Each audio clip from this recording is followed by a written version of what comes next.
Dear viewers, প্রীতি ও শুভেচ্ছা নিন।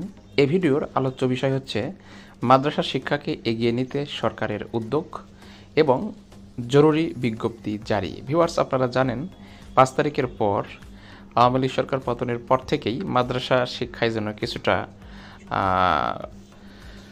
গুরুত্ব পেয়েছে, অর্থাৎ বিশেষ করে মাসের শুরুতে অর্থাৎ 1 থেকে 3 তারিখের মধ্যে বেতন পাওয়া, এছাড়া বিভিন্ন ধরনের উন্নয়নমূলক কর্মকাণ্ড মাদ্রাসা শিক্ষার ক্ষেত্রে নেওয়া হচ্ছে, যেটা বিগত সরকারের ক্ষেত্রে মাদ্রাসা শিক্ষাকে কিছুটা অবহেলায় করা হয়েছে।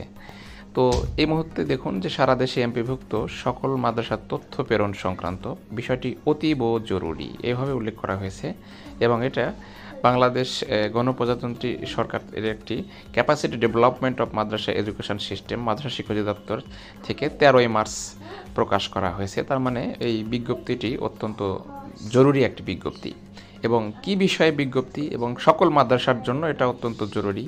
বিশেষ করে মাদ্রাসা শিক্ষা অনেক পিছিয়ে আছে, এই পিছানো মাদ্রাসাগুলোকে সরকার যে কোনোভাবে হোক এগিয়ে নিতে চায় এবং তারই প্রেক্ষিতে বেশ কিছু গুরুত্বপূর্ণ পদক্ষেপ নিতে যাচ্ছে। তো আপনারা যারা মাদ্রাসা শিক্ষক আছেন তারা আপনারা প্রতিষ্ঠান প্রধানদের, অনেক সময় প্রতিষ্ঠান প্রধানরা এই বিষয়ে অবগত হন না, সেজন্য অবশ্যই ভিডিওটি যদি দেখে থাকেন এবং দেখে যদি জানতে পারেন তাহলে অবশ্যই আপনার নিজ নিজ প্রতিষ্ঠান প্রধানকে বিষয়টি অবগত করবেন। তাই না টেনে পুরো ভিডিওটি দেখুন। মাদ্রাসা শিক্ষার উন্নয়নে এই সরকার যে পদক্ষেপগুলো নিচ্ছে, এখন যদি এই পদক্ষেপগুলো বাস্তবায়ন করা সম্ভব না হয় তাহলে কিন্তু পরবর্তীতেও মাদ্রাসা শিক্ষা পিছিয়ে থাকবে। তো যাই হোক, আমার চ্যানেলটি যদি সাবস্ক্রাইব না করে থাকেন তাহলে অবশ্যই চ্যানেলটি সাবস্ক্রাইব করুন এবং বেল বাটন অল করে দিন, যাতে পরবর্তীতে শিক্ষা সংক্রান্ত যে কোনো ভিডিও আপনার কাছে খুব সহজেই পৌঁছে যায়। ভিউয়ার্স, দেখুন যে এই আমাদের দেশে যে মাদ্রাসা প্রতিষ্ঠানগুলো রয়েছে সেখানে বিভিন্ন ধরনের কম্পিউটার ল্যাব থেকে শুরু করে আরও যে ল্যাবগুলো রয়েছে যেগুলো মাদ্রাসাতে সাধারণত নাই।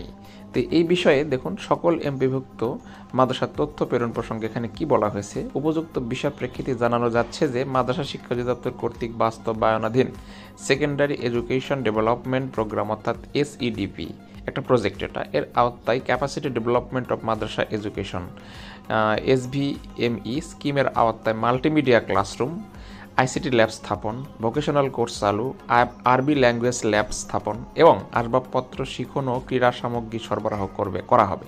প্রতিষ্ঠান নির্ধারণের জন্য সংশ্লিষ্ট তথ্য সংগ্রহের প্রয়োজন। এমত অবস্থায় সংযুক্ত তথ্যস্থক এমপিভুক্ত প্রতিষ্ঠান কর্তৃক পূরণপূর্বক উপজেলা মাধ্যমিক শিক্ষা অফিসার প্রতিস্বাক্ষর করে নিম্ন ঠিকানায় 30/3/2000 তারিখের মধ্যে প্রেরণ করার জন্য অনুরোধ করা হলো। বিষয়টি অতীব জরুরি আবারও বলা হয়েছে, অর্থাৎ আপনি অনেক মাদ্রাসার শিক্ষক, আমার জানার মতে সুপার বলেন বা প্রিন্সিপাল বলেন, তারা এই বিষয়গুলো গুরুত্ব দিয়ে দেখেন না।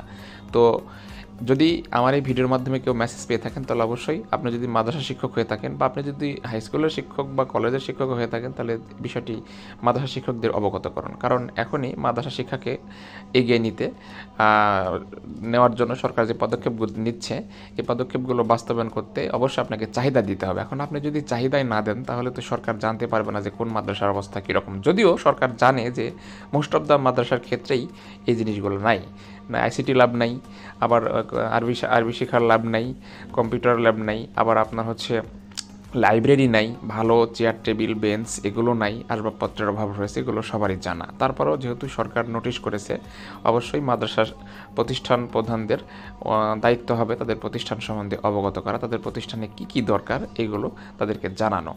তো আমি মনে করি মাদ্রাসা শিক্ষাকে এগিয়ে নিতে বর্তমান সরকারের এটা একটি গুরুত্বপূর্ণ পদক্ষেপ। বিশেষ করে ICT ল্যাব স্থাপন এবং মাল্টিমিডিয়া ক্লাসরুম স্থাপন, এই দুইটা যদি মাদ্রাসাতে করা সম্ভব হয় তাহলে মাদ্রাসা শিক্ষাও হয়তো ভবিষ্যতে আর পিছিয়ে থাকবে না। সাধারণ শিক্ষার মতো মাদ্রাসা শিক্ষা থেকেও স্টুডেন্টরা এখানে আগ্রহী হবে। তো ভিউয়ার্স, এটাই ছিল এখনকার আপডেট। এই বিষয়টি নিয়ে কথা বলার জন্য আমি এই মুহূর্তে আপনাদের সামনে এসেছিলাম। তো পরবর্তী ভিডিওতে আমি আরেকটি বিষয় নিয়ে কথা বলতে আসবো, যে কোনো আপডেট বিষয় নিয়ে। তো ততক্ষণ পর্যন্ত ভালো থাকুন, সুস্থ থাকুন, ধন্যবাদ।